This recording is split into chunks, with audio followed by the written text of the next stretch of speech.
RLCraft, potentially one of Minecraft's hardest mod packs. Anyone who has played it will know the pain of starting out. Being burnt to a crisp by dragons, eaten by sea serpents, freezing to death in the winter season.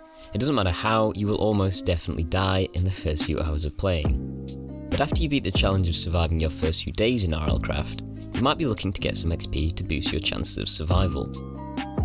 With 2 massive skill trees requiring thousands of levels and tons of new enchantments, XP is one of the most valuable resources in the game.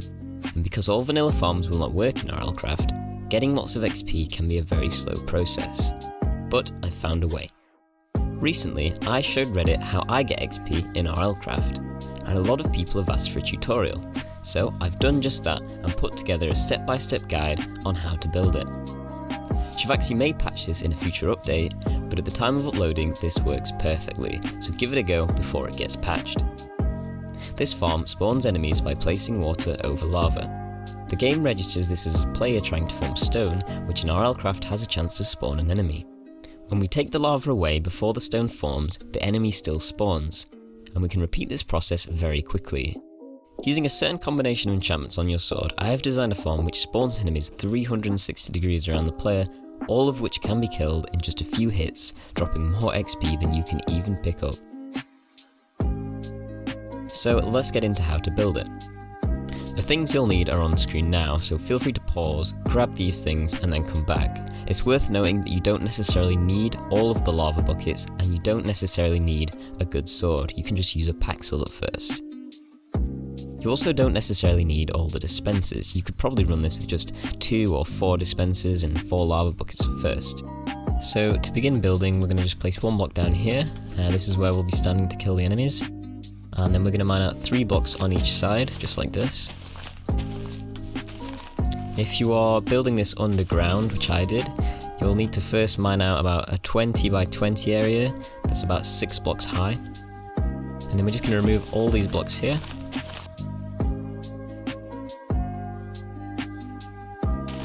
So I'm using quartz, but you can use anything you want. I think stone bricks is a good idea. It's pretty cheap and it looks good.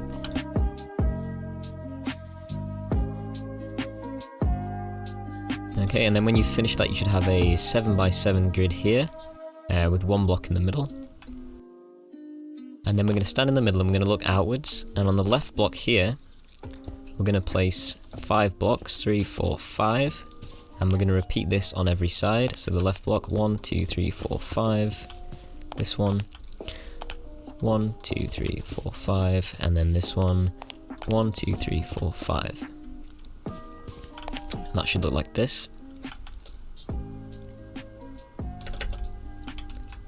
From here we're going to look at the parts sticking outwards, and we're going to bring it across until it meets this side, and we're going to bring it down.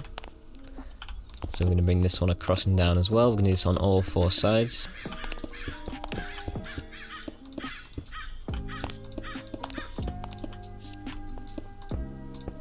Just like that. And it should look like this. When we finish that, we're going to add another layer on top of all of this, all the way around.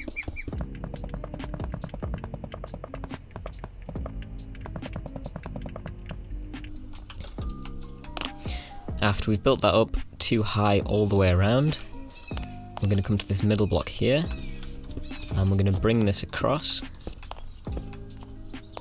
So the top middle block in each section we're going to bring across.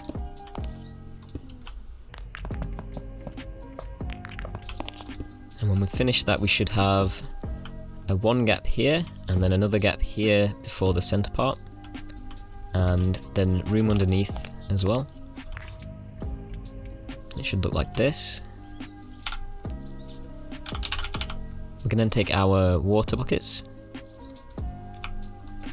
and we're just going to fill in the top part here of all of these.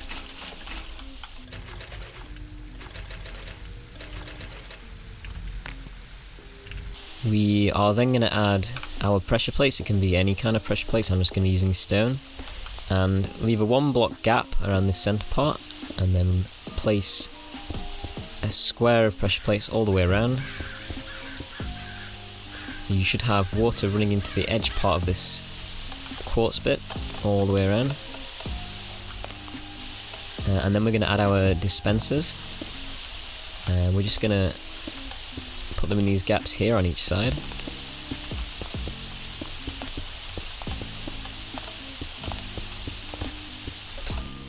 Should look like this when you've finished.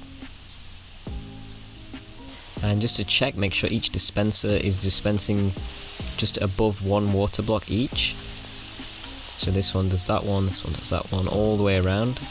Every single one should have a dispenser above it.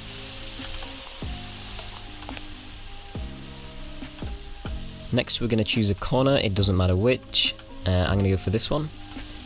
And on the, we're going to look at the side that has 3, not the side that has 4. And we're going to build out 2 blocks like this. And then on the opposite corner, it has to be the opposite corner, we're going to do the same. So the side that has 3, we build 2 blocks like this. Now we can add our redstone. It's extremely simple. We just place, we go to the first dispenser here, we place redstone all the way around to this one here. And then on the other side we do the same. So this one all the way around to here. We are then going to add a layer of blocks on top of these dispensers all the way around.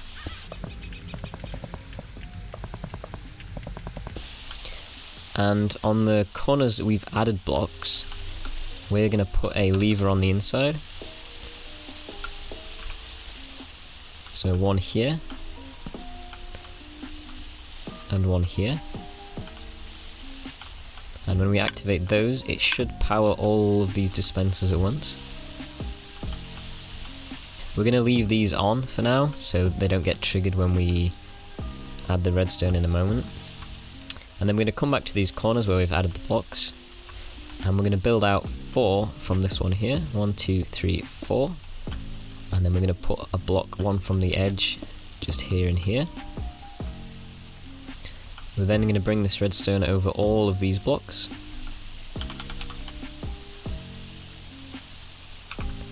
And we're going to add a redstone torch onto these sides of these blocks, just like that. And then repeat that on the other side as well. So 1, 2, 3, 4, a block here, and a block here. Then bring the redstone down, and on top of these as well. And just 2 torches there, and 2 torches there.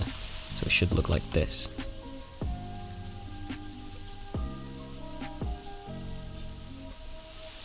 So as you can see now, if I flip this switch, this redstone signal just repeats very quickly.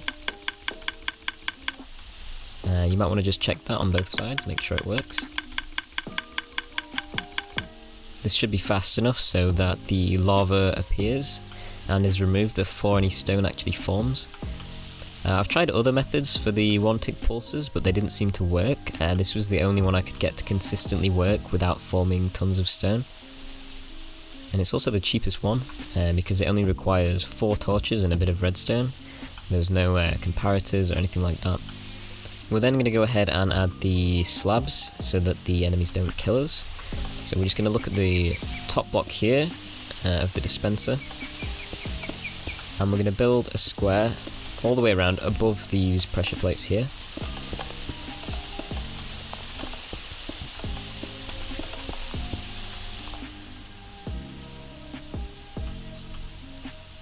Should look like this when you've finished. Now we're just going to add a roof onto all of this. I'm just going to bring this in by 1 block and then fill the whole roof.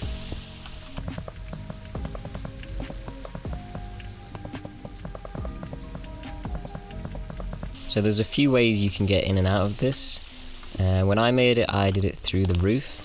For this you will either need lightweight on your boots or some kind of jump boost so that you can actually reach the ladder.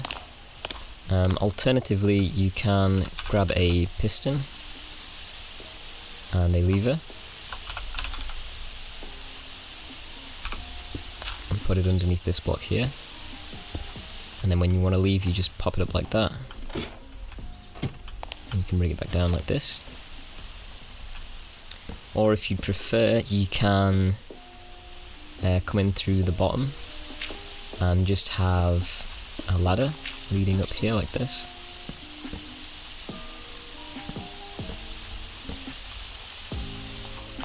So you will also need a light source in here, so I'm just going to put 4 glowstone blocks in the middle of each section. So now I'm just going to add the lava buckets into all of the dispensers.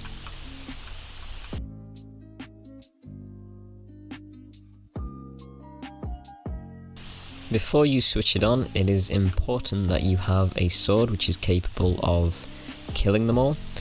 If you spawn lots of enemies in here and you can't kill them, you'll end up lagging your game probably, and you might not even be able to turn it off because to reach this switch there may be some enemies that are spawned in front of it.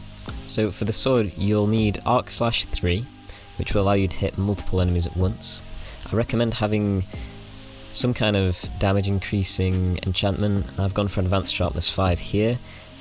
You can also add difficulty endowment, which improves the amount of damage you do based on the difficulty of a game, which I think is usually hard. Education 3 is going to massively increase the amount of XP you get, and either mending or advanced mending as well. You can also choose to add lifesteal so that you don't lose health if anything hits you through the wall somehow. And you can add unbreaking as well, so that your sword doesn't break as quickly. If you do not have the XP required to wield the dragon rapier, I actually recommend using the Paxel at first and just loading 1 or 2 of these dispensers. The reason is the Paxel doesn't have any durability, so you can just keep swinging with it without it breaking. It's really cheap to make, and you can just keep putting levels into your attack stats until you have enough XP to actually use the dragon rapier or the diamond rapier. So I'm just going to head into hard mode and I'm going to turn this on. You may want to turn your volume down as well. This is incredibly loud, so I'm actually just going to turn mine off. And as you can see, there are absolutely loads spawning. You may also notice stone occasionally forms, but that's absolutely fine. We're just going to kill all these, and look how much XP you get already. This has been running for literally a few seconds, and I am getting more XP than I can even pick up. And then to turn it off, you want to just look at the corner where your switch is, kill all the enemies there, and flick it. Same on the other side. And then just kill whatever's left.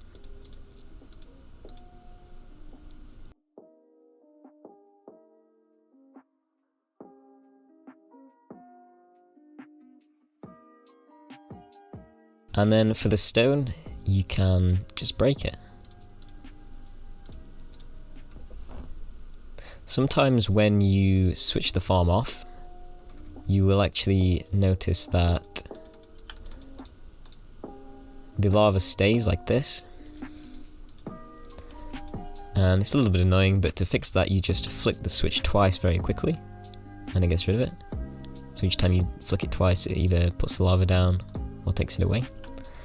And then same as before, you just remove all the stone and it's ready to use again.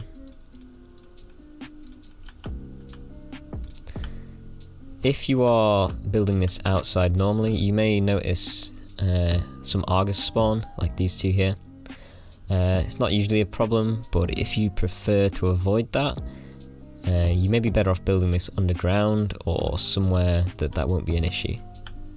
Just worth mentioning as well, if you don't have Aussie liners or cooling armor, you may overheat because of all the lava.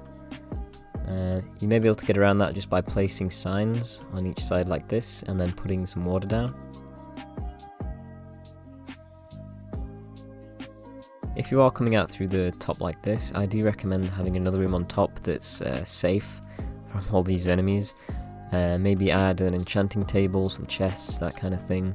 If you enjoyed the video or found it helpful, please do take a few seconds to like the video and subscribe. I will be making a video on how to make the best sword in the game using this XP farm. I think that's everything. Thanks for watching.